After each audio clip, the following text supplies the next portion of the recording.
করবো পটলের ওপরের খোসাটা চেঁচে নিয়েছি, ধুয়ে বেছে রেখেছি। আর এই যে পটল বীজগুলো বের করে নিয়েছি, দুপাশেই আমি ফুটো করে দিয়েছি বীজ বের করে নিয়ে। এই পটলের বীজ এই যে রয়েছে, এখানে আছে পোস্ত, আদা, কাঁচা লঙ্কা, এটা বেটে নেবো।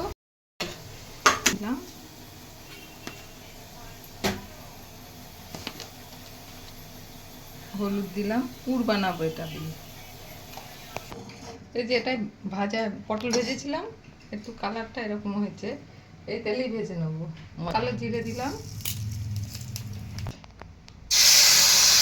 একটু চিনি দিলাম। এবার কষিয়ে একদম শুকনোই করে নেব।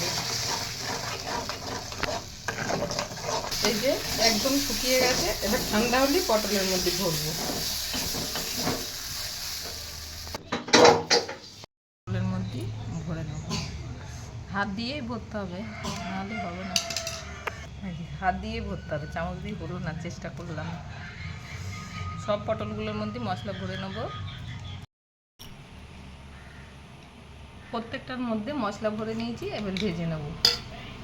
কড়াইয়ে তেল দিলাম, আমি সাদা তেলেই বানাবো। বলি পটলগুলো এক একে ছেড়ে দেবো, আর অল্প একটু হালকা লবণ দিতে হবে, লবণটা একটু কম হবে। তেল গরম হয়ে গেছে, এবার পটলগুলো দিয়ে দেবো। কাটাই দুবারে করবো, দিয়ে ওটার মধ্যে দিয়েছিলাম লবণটা, আর দিতে হবে না পরে লবণ। এবার নামিয়ে দেবো। আমি এটা নিরামিষ করেছি, আর একদিন আমিষ করে দেখাবো পেঁয়াজ রসুন দিয়ে। হয়ে গেছে পটলের দোরমা। ভিডিওটা ভালো লাগলে লাইক কমেন্ট অবশ্যই করবেন এবং চ্যানেলটাকে সাবস্ক্রাইব করে দেবেন।